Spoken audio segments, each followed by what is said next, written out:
여러분 가족 안에, 여러분 사업장 안에, 여러분 직장 안에, 자녀들 안에 샬롬이 넘칠 수 있기를 주의 이름으로 축복합니다. 지금 이 시간에 항상 좋은 말이지만 샬롬이 최고의 언어일 겁니다. 중동 지역에 얼마나 겁나겠어요. 많이 힘들고 정말 많이 어려움을 겪고 있습니다. 폴란드 출신의 사회학자 지그문트 바우만이라고 하는 학자가 있는데요. 그 사람이 이런 말을 했습니다. 유동적 현대성이라는 말을 했어요. 유동적 현대성이라고 하는 것은 뭐냐면 liquid modernity라고 하는 말인데, 현대 사회가 과거에 견고하고 예측하는 구조에서 벗어나 끊임없이 변화하고 불안정한 유동적인 상태로 접어들었다는 것을 설명하는 거예요. 이분이 이런 말을 했을 때 우리는 이해하잖아요. 그런데 이분이 이야기했던 1900년대 후반에 이런 말을 가지고 대단한 철학적인 사회학적인 이론이라고 하는 이 시대를 알아야 돼요. 이 시대가 얼마나 경직되어 있는가를. 너무나도 우리에게는 편한 말이잖아요.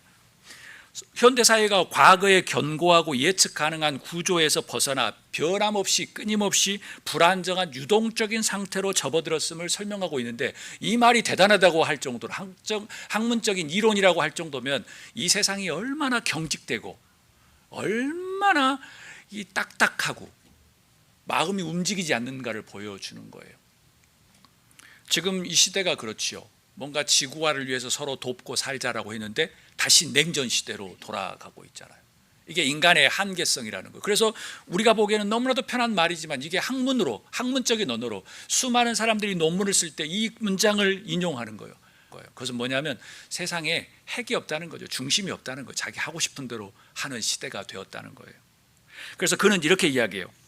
현대인은 수많은 사람들과 연결되어 있지만 깊이 연결된 관계는 점점 사라지고 있다고 표현해요. 많은 관계를 맺고 있지만 정작 깊이 연결된 관계는 없다라고 표현해요. 왜냐하면 이유는 소비주의, 그리고 글로벌화, 개인주의가 인간의 관계에 정체성에 미치는 영향을 탐구한 거죠. 그래서 우리는 수많은 사람들과 전화를 하고 메시지를 나누고 또 SNS로 서로의 삶을 보고 또 나누기도 해요. 정작 마음 깊은 곳에 이야기를 나눌 사람은 점점 줄어들고 있다는 거예요. 우리는 지금 어떤 시대를 살고 있을까라는 거죠. 우리는 어떤 시대를 살고 있을까? 지난 주일에는 제가 이런 시대라고 이야기했어요. 질문을 잃어버린 시대라고 표현했죠. 그것은 제가 만든 말이 아니라 유명한 철학자들이 수십 년 전부터 이야기한 거예요. 그런데 지금은 인터넷 시대가 되다 보니까 전혀 사람들의 생각이 메말라 버린 거죠. 왜요? 거기서 생각해주고 거기서 답을 내려주고 그냥 무작정 따라가는 거죠. 그래서 저기가 적이다 그러면 가서 그냥 막 죽이고 사람, 이런 현상이 벌어지는 거예요. 그런데 저는 오늘 이번 주는 이런 질문을 하고 싶어요. 21세기 요즘은 눈물이 많은 시대인가 아니면 눈물이 메마른 시대인가라는 거죠. 여러분 어떻게 생각하십니까? 겉으로 보면 사람들은 눈물을 잘 흘리지 않는 시대처럼 보여요. 왜냐하면 다 좋은 모습만 보이기도 하니까. 여러분 어떠신가요? 눈물 흘릴 일이 많이 없으신가요? 아니면 카톡이나 유튜브 영상 보면서 눈물은 나는데 사람들을 향해서는 눈물이 잘 안 나시나요? 강아지 영상 보면서 눈물을 막 흘리는데 다른 것은? 사람들은 감정을 숨기기 때문에 눈물이 잘 안 나지요. 왜냐하면 사회는 강해라고 이야기하니까, 강해야지 살 수 있다고 하니까, 강해야지 살 수 있다고 하니까, 그러니까 눈물을 보이면 안 되죠. 그러나 조금만 깊이 들여다보면 지금 이 말의 논리는 너무나도 거짓말이에요. 새빨간 거짓말이에요. 왜요? 주위를 돌아보면 사람들은 여전히 울고 있거든요. 여전히 많이 울고 있어요. 왜요? 혼자이기 때문에. WHO 세계보건기구에 의하면 매년 미국에, 전 세계에 한 거의 100만 명에 가까운 사람, 72만 명의 사람이 스스로 생을 마감해요. 그리고 미국에서 한 해에 5명의 사람 중에 1명, 지역마다 틀려요. 1명 이상은 불안을 느끼고, 그 다음에 공포증을 느끼고, 그리고 우울증 때문에 약을 먹어야 되는 거예요. 그 사람들은 대부분 혼자 울죠. 혼자 막 힘들어해요. 의외로 21세기 많은 사람들이 고립되어 있어요. 여러분들 보시기에 와, 조지아 사람들이 많아. 항상 나오는 사람이 많이 나와요. 안 나오는 사람은 고립되어 있어요. 혼자 있지요. 혼자 있으면 여러 가지 생각들이 많아지죠. 영적인 혼자 침묵과 명상을 위한 게 아니라 고립되어 있으면 여러 가지 생각이 많아요. 어쩌면 이런 시대예요. 눈물이 많은 시대에 살면서도 눈물을 숨기는 시대는 아닐까. 혼자 외로움과 고독 속에 있으면서 우울과 아니면 여러 가지 공포증에 정말 마트 한번 가기도 너무 힘들어하고 사람들과 말 한번 나누기도 너무 힘들어하는 사람이 너무나도 많다는 거예요. 미국의 5분의 1은 그런 증세를 겪고 있는 거죠. 또 그것도 모르고 사는 사람도 많아요. 왜 나는 회사에서 이렇게 힘들까? 저 사람이 말하면 왜 이렇게 막 힘들고 진땀이 날까? 왜 이렇게 일하러 가기 싫을까? 이런 사람들이 너무나도 많아요.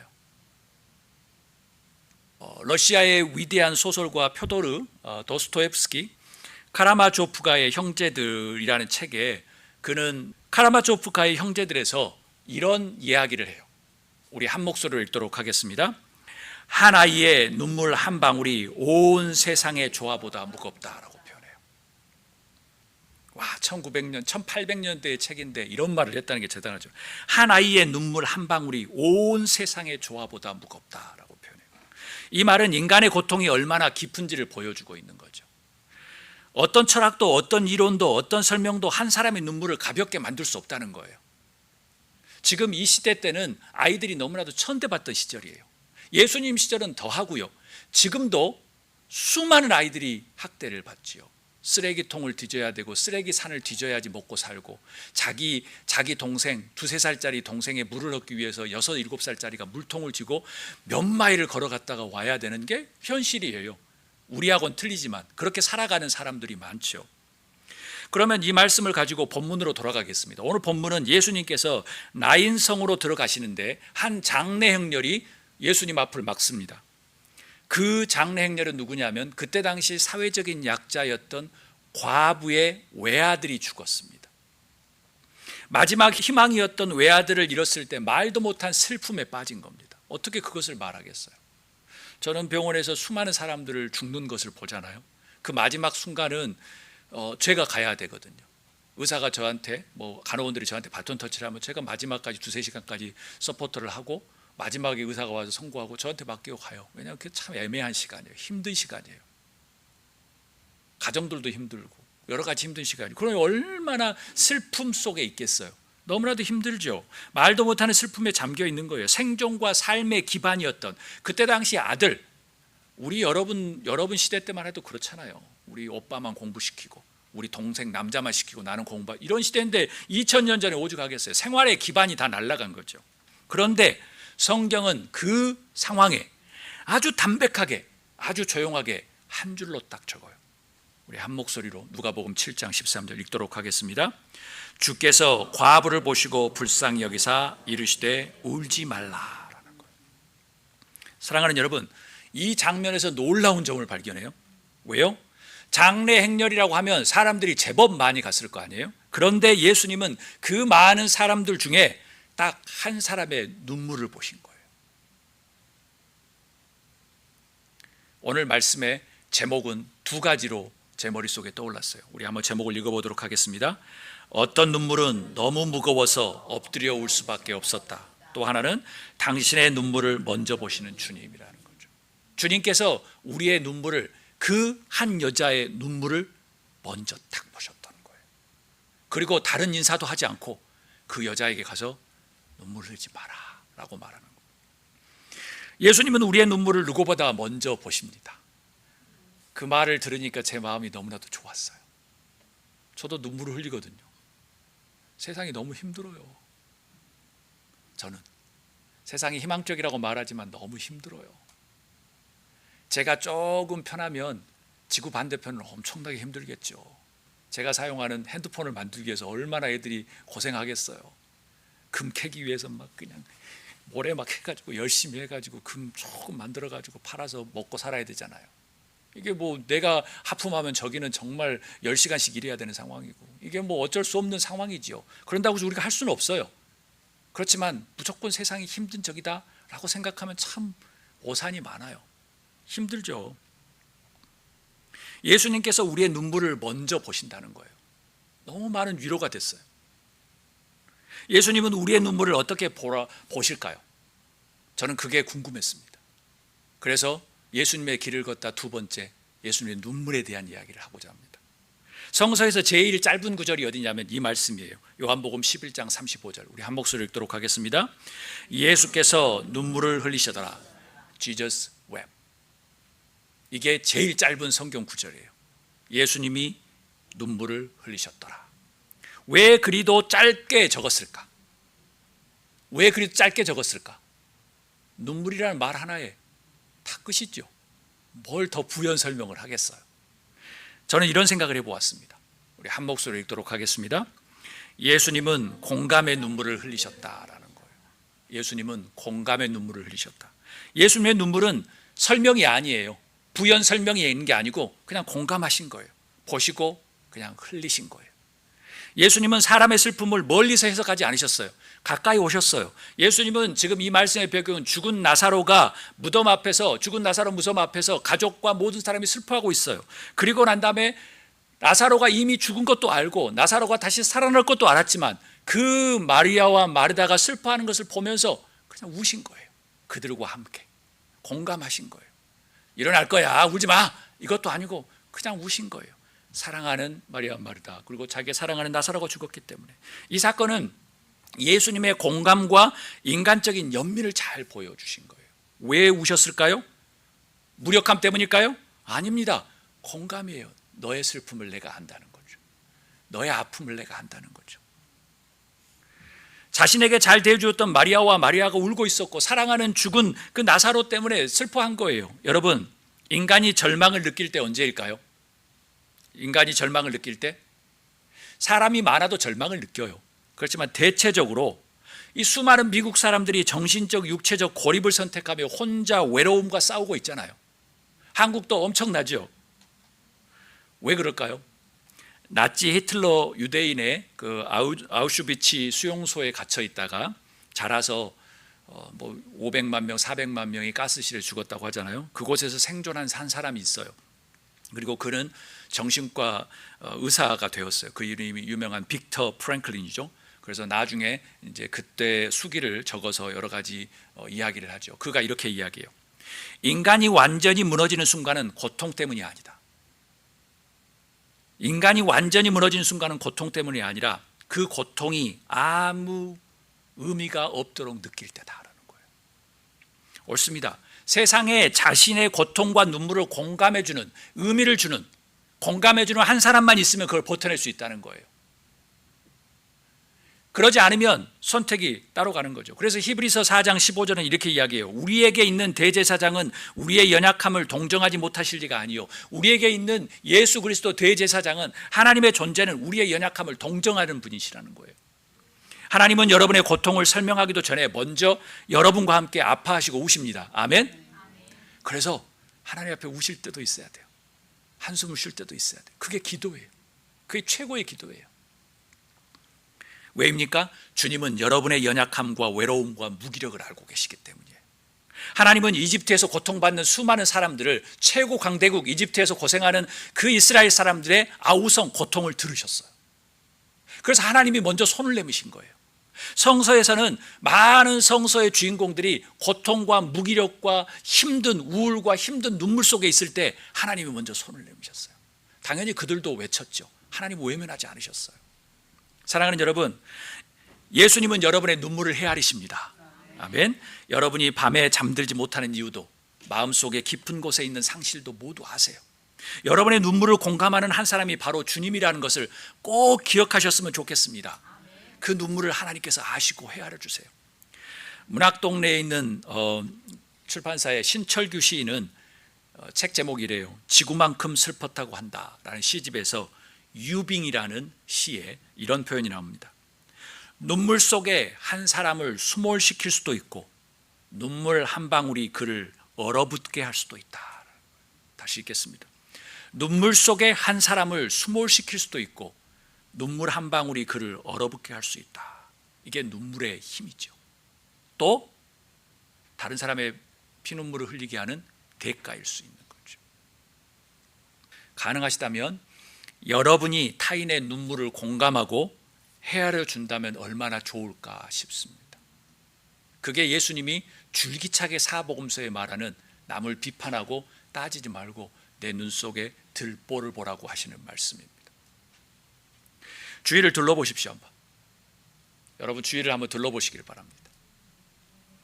공감의 눈물을 원하시는 분들이 있을지 모릅니다. 우리 교회 밖에 여러분 가족에게도 자녀들이 많은데 그 자녀들 중에 여러분의 손이 조금 멀리 간 자녀들도 있을 겁니다.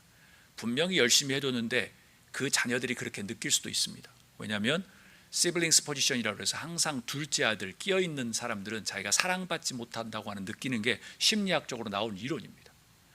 부모가 많이 줘도 그렇게 느낄 수밖에 없는 겁니다. 첫애와 막내를 사랑하는 주변은 항상 끼어있는 존재라고 생각하는 거예요. 만일 찾으신다고 하면 여러분은 지구상에서 제일 행복한 사람입니다. 돈이 행복한 것이 아니라, 지유가 행복한 것이 아니라 주변에 나를 원하는 사람이 있다, 공감의 눈물을 원하는 사람이 있다는 것을 찾는 것은 성서학적으로, 윤리학적으로, 사회학적으로 여러분이 최고 행복한 사람입니다. 그 사람은 큰 공감을 받을 것이며 큰 위로를 받고 그의 인생은 살 수 있기 때문입니다. 누가복음 19장에서 예수님께서 예루살렘 성에 들어가십니다. 그리고 무리들은 호산나 호산나 다윗의 왕이여 찬송을 받으실 분이라고 찬양합니다. 그러신 후에 누가복음 19장 42절에 이렇게 이야기합니다. 우리 한 목소리 읽도록 하겠습니다. 가까이 오사 성을 보시고 그를 위하여 우시며. 여러분, 호산나 호산나 막 난리를 치고 뭐 환호하고 했는데 예수님은 정작 그 성에 들어가셔서 예루살렘 시내를 보면서 뭐라고 이야기하냐면 그 성을 보시고 그를 위하여 우시며라고 표현합니다.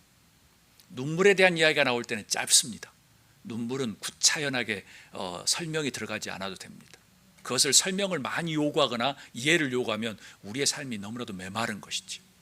그냥 눈물방울 흘리면 그거로 그냥 모든 게 다 끝나야 되는데 구차하게 설명이 많이 들어가면 이게 머리가 아파집니다. 인간이 아니라 기계가 되거나 동물이 되어가는 거죠. 그래서 예수님이 눈물이 나오는 기간에는 딱 잡습니다. 가까이 오사 성을 보시고 그를 위하여 우시며. 예수님께서 성문을 통과하신 후에 많은 사람들이 환호를 받아서 지금 뭔가 막 이러고 가야 되는데 그 도성을 보고 그 정말 화려한 예루살렘, 뭐 경성, 뭐 평양 이런 건 잽도 안 되는 그 엄청난 대도시 예루살렘, 그 모습을 보고 난 다음에 우셨다고 표현합니다. 이 예수님의 울음은 어떤 의미일까요? 우리 한 목소리를 읽도록 하겠습니다. 예수님은 연민의 눈물을 흘리셨다라는 거예요. 예수님은 도시를 바라보시며 그곳의 운명과 백성들의 믿음 없음을 안타까워하신 거예요. 그래서 성서에 흐르는 대도시에 대한 관점은 불쌍하게 보아야 되는 거예요. 우리가 대도시 사니까 좋아라고 생각하잖아요. 그럼 바벨론의 탑에 가까이 갈 말아요. 왜냐하면 지금까지 역사상 대도시가 영원히 발전하는 사례는 근간에 있었지 옛날에는 다 무너졌거든요. 제가 말씀드린 건 건물이 무너졌다는 것이 아니라 영향력이 예전과 다르게 다 무너졌다는 거예요. 그리고 대도시는 항상 악의 뿌리가 될 가능성이 너무나도 많고 어둠의 세력이 너무나도 많이 존재한. 왜냐하면 지금도 런던이든 파리든 유명한 데를 가면 항상 빛과 그림자가 너무나도 명확하게 드러나는 거죠. 시골은 다 함께 공동체 안에 서로 즐기며 도우지만 도시는 아주 극명하게 드러나는 거죠. 절대적인 빈곤이 있고 아주 최고의 부가 존재하는, 뭔가 문제가 심각한 것이죠. 그래서 예수님께서 바라보시는 그 도시에 대한 바라보는 것은 지금까지 철학자와 수많은 사회과학자와 모든 인문학자들이 이야기하기를 도시는 문제가 있다고 하지 도시는 뭔가 영화스럽다고 이야기하잖아요. 만약 도시가 너무나도 영화스럽다, 좋은 면만 바라본다라고 생각하면 여러분들의 신앙이 다 잘못되었다고 제가 말씀드리지는 못하지만 조금 다른 쪽으로 가고 있다라고 생각하시면 돼요. 나는 화려한 게 좋아, 명품이 좋아, 나쁘다는 건 아니에요. 그렇지만 조금 내가 다른 쪽의 삶을 살고 있구나라는 생각을 해보시는 게 좋습니다. 예수님은 도시를 바라보시며 그들의 운명과 100명의 백성의 믿음 없음을 안타까워하셨어요. 그래서 예루살렘이 멸망할 것을 아시고 그 예루살렘을 보고 사랑과 연민의 눈물을 흘리셨다는 거예요. 거대한 대도시 사회 공동체를 향한 눈물이에요. 덴마크의 철학자, 지금도 우리 한국인의 많은 사람들이 이 책을 다시 읽죠. 40살에 읽는 키에르케고르, 50살에 읽는 키에르케고르, 그런 책이 지금 뭐 12, 20위 안에 들죠. 이 키에르케고르는 믿음을 이렇게 이야기했어요. 믿음을 뭐라고 이야기하냐면, 믿음은 불안 속에서 하나님께 자신을 맡기는 결단이다라고 표현한 거죠. 믿음은 내가 좋았을 때 믿음이 나타나는 게 아니라 내가 불안하고 공포와 뭐가 있는데 그때 어떤 줄을 잡느냐는 거죠. 그 줄을 잡거나 동아줄을 잡거나 누군 믿음의 대상을 하나님께 맡기는 결단이 믿음이라는 거예요. 좋을 때, 잘 나갈 때 믿음이 좋은 게 아니고, 우리가 어려울 때, 어쩌면 자신을 배신하고 거절하고 죽을 줄 알면서, 나를 죽일 것을 알면서도 예루살렘 그 대도시에 들어가는 예수님의 마음, 그 대도시를 바라보면서 연민으로 바라보는 그 마음이 예수님의 믿음이었던 거예요. 대도시 공동체를 향하여 예수님의 눈물은 그런 연민과 사람의 눈물이었어요. 저들이 대도시에 살면서 콧대가 높아, 아주 잘났다고 높아, 아이고 시골에 사는 사람들 무시해. 그런데 예수님 주변에 남는 사람들은 오로지 다 시골 촌 사람이었어요. 갈릴리 사람들. 예수님의 마지막을 지킨 사람도 그렇고, 예수님의 부활도 지켰던 사람도 그렇고, 예수님의 성령이 임하고 난 다음에 그 사람이 목숨을 걸면서 복음을 증거했던 사람들은 다 많이 배우고 다 능력 있고 돈이 많은 사람이 아니라 갈릴리 촌 사람들이었어요. 그 중에 똑똑한 사람 한두 명은 있었지만 대체적으로 그렇다는 거예요. 그래서 제가 오늘 시를 유식에 대하여라는 것을 잘 묵상하는 한 주가 되었으면 좋겠습니다. 소경이 길을 인도한 것이라고 예수님이 말씀한 거예요. 그들이 거절하고 배반할 줄 알면서도 사랑을 멈출 수 없었던 연민의 눈물이에요. 쟤들이 나를 죽이고 나를 거절하고 나를 배반할 줄 알면서도 그 길을 걸어가신 거예요. 모르는 게 아니에요. 다 알아요. 그렇지만 그냥 거절당해 주시는 거예요. 그리고 그냥 속아주시는 거예요.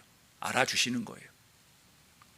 너무 메말라서 눈물을 흘려본 적이도 오래전이었다라고 하면 다시 한번 이번 주에 조금 예수님의 눈물을 한번 회복하셨으면 좋겠습니다. 혹시 이런 것 때문에 눈물을 흘리시나요? 아유, 허송세월 살았어, 세월이 너무 빨라, 내 20대가 그리워라고 눈물을 흘리십니까? 그런 분이 계신다고 하면 조금 눈물을 좀 바꿔보셨으면 좋겠습니다. 이 세상이 너무 불쌍해, 내 다음 세대가 불쌍해, 내 자녀들이 너무 불쌍해, 살아갈 애들이 너무 불쌍해, 지구 반대편 보니까 너무 힘들어, 중동지방 얼마나 힘들어, 평생 싸웠던 그 집이 그 집이라고 그 사람들이라고 집을 100개 두겠어요? 그 집이 그냥 폭탄에 막 무너지고 자기 자식이 죽는데 얼마나 마음 아프겠어요. 그런 눈물의 사람이 하나님의 시선으로 세상을 볼 수 있는 거예요. 아니죠. 이런 연민의 눈물의 사람이 우리 교회에 필요해요. 그리고 여러분의 가정에게 필요해요. 자신을 배반하고 거절할 줄 알면서도 그들에게 가는 예수님을 닮은 여러분이 되기를 주의 이름으로 축복합니다. 그래야만 여러분의 가족이 정말 믿음 안에 평화를 누릴 수 있는 신앙의 가정이 되고, 우리 교회가 그런 아름다운 교회, 정말 가장 아름다운 교회에 숨을 수 있다는 거예요. 예루살렘을 바라보면서 배신당할 걸 아시면서도 연민의 눈물을 흘리신 모습, 그 모습을 생각하면서 이런 장면이 떠올랐어요. 영화의 한 장면이에요. 시몬 베드로가 어떤 예수님과의 전승에서 나오는 곳인데요, 아주 박해가 너무 심했던 그 로마에서 시몬 베드로가 도망쳐 나와요. 그럴 때 예수님을 만나요. 그리고 예수님이 착 다시 걸어가지요, 그곳을 향해서. 우리 한번 다 읽어보도록 하겠습니다. 쿼바디스 도미네, 주여 어디로 가시나이까. 그 유명한 영화의 한 장면인데, 시몬 베드로와 예수님이 그 핍박이 강한 로마 도시를 뒤로 젖히고, 그 다음에 시몬 베드로는 도망쳐 나오고 예수님은 다시 죽기 위해서 들어가셔요. 그때 시몬 베드로가 이야기해요. 쿼바디스 도미네, 주여 어디로 가십니까? 예수님께서 말씀하시죠. 네가 버리고 온 그곳으로 죽으러 간다라고 말합니다. 연민의 눈물로. 지구만큼 슬펐다고 한다. 문학동네 신철규 시인의 시 눈물의 중력이라는 시가 있습니다. 우리 한 목소리로 한번 읽어보도록 하겠습니다. 십자가는 높은 곳에 있고 밤은 달을 거대한 숟가락으로 파먹는다. 한 사람이 엎드려서 울고 있다. 눈물이 땅속으로 스며드는 것을 막으려고 흐르는 눈물을 두 손으로 받고 있다. 문득 뒤돌아보는 자의 얼굴이 하얗게 굳어갈 때, 바닥 모를 슬픔이 눈부셔서 온몸이 허물어질 때, 어떤 눈물은 너무 무거워서 엎드려 울 수밖에 없다. 눈을 감으며 물에 붙은 나무 토막 하나가 눈 속을 떠다닌다. 신이 그의 등에 걸터 앉아 있기라도 하듯 그의 허리는 펴지지 않는다. 못 박힐 손과 발을 몸 안으로 말아놓고 그는 돌처럼 단단한 눈물방울이 되어간다. 밤은 달이 뿔이 될 때까지 숟가락을 멈추지 않는다. 시어와 문장을 곱씹다 보니 떠오르는 눈물이 있었습니다. 그 떠오르는 눈물은 마태복음 26장 39절입니다. 우리 한 목소리로 읽겠습니다. 조금 나아가사 얼굴을 땅에 대고 기도하여 이르시되 내 아버지여 할 수만 있거든 이 잔을 내게서 지나가게 하옵소서. 그러나 나의 원대로 마시고 아버지의 뜻대로 하옵소서라는 그 장면이 떠올랐습니다. 땀방울이 핏방울이 되도록 기도하셨던 예수님을 만나게 됩니다. 잡혀가시기 전날 밤 겟세마네 동산에서 눈물을 흘리신 거예요. 그 예수님의 눈물은 무엇이었을까요? 우리 한 목소리로 읽도록 하겠습니다. 예수님은 순종의 눈물을 흘리셨다라는 겁니다. 예수님은 십자가의 고난과 죽음을 앞두고 눈물을 흘리셨어요. 히브리서 5장 7절에는 이렇게 이야기해요. 그 육체로 계실 때에 자기에게 능력 있는 자에게 간구와 간청으로 큰 소리와 눈물로 기도하여 받으심을 얻었더니라. 그래서 피와 땀이 눈물이 되도록, 그리고 그 땀이 피가 되도록 기도하셨다는 거예요. 예수님께서 큰 소리와 눈물로 기도하셨다는 표현, 예수님께서도 두려우셨던 것이지요. 여기 신철규 시인에서 눈물의 중력에서 보면 이런 말이 나오잖아요. 어떤 눈물은 너무 무거워서 엎드려 울 수밖에 없다. 이게 설교의 제목이에요. 어떤 눈물은 너무 무거워서 엎드려 울 수밖에 없다. 그의 허리는 펴지지 않는다. 못 박힐 손과 발을 몸 안으로 말아놓고 그는 돌처럼 단단한 눈물방울이 되어간다. 예수님의 겟세마네 기도에 대한 말이죠. 순종의 눈물은 너무 무거워서 엎드려 울 수밖에 없습니다. 우리도 어떤 사람들은 교회에 편하게 그냥 수천 명, 수백 명 있어서 한날 이렇게 있을 수 있습니다. 그냥 예배 누구도 1년에 서너 번 다녀도 크리스천이라고 할 수 있습니다. 교회마다 아이고 어서 오세요, 반갑고 좋아요. 그럴 수 있습니다. 그럴 수 있죠. 그런데 교회를 위해서 또 닦고, 1시간 전에 유권사님 모셔서 교회 닦고 막 준비하고, 먼지도 없어요 제가 보기에는. 그런데 또 닦아요. 기도하며 닦는 거죠. 또 준비하고. 순종의 눈물인 거예요. 순종의 눈물. 또 식사를 위해서 준비하는 사람들, 식사를 대접하는 사람들, 또 기도하는 사람들, 굳이 하지 않아도 살 수 있죠. 하지 않아도 떳떳하게 사는 사람들 세상에 너무 많은데, 내가 교회 한번 가주는데 지들이 뭐 이럴 수 있죠. 쥐고 흔들려는 사람도 많지요.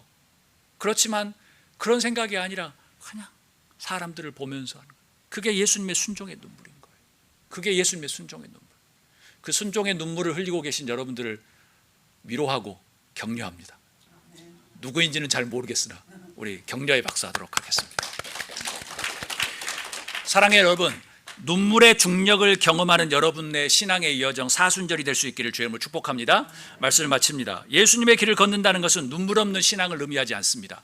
꼭 눈물이 좋든 안 좋든 간에, 왜냐하면 눈물이 너무나도 큰 능력을 가졌기 때문에, 너무나도 큰 고백이고 우리의 마음의 진실을 보여주는 것이기 때문에, 타인의 고통을 건너뛰지 않는 신앙, 설명보다 함께 있어주는 신앙, 그리고 두려움 속에서도 하나님의 뜻을 신뢰하는 그 신앙인으로 살 수 있기를 주의 이름으로 축복합니다. 왜입니까? 눈물은 끝이 아니에요. 눈물은 부활로 가는 길목이에요. 예수님은 여러분의 눈물을 누구보다도 먼저 보시고 공감의 눈물과 연민의 눈물을 흘리실 거예요. 그리고 한 주간도 눈물이 너무 무거워서 엎드려 울 수밖에 없는 그런 아름다운 눈물을 흘려보시면 어떨까요? 여러분의 최고의 정제된 순수한 마음을 하나님 앞에 한번 드려보시기를 바랍니다. 이 시간 이 말씀을 한번 생각하면서 기도했으면 좋겠습니다.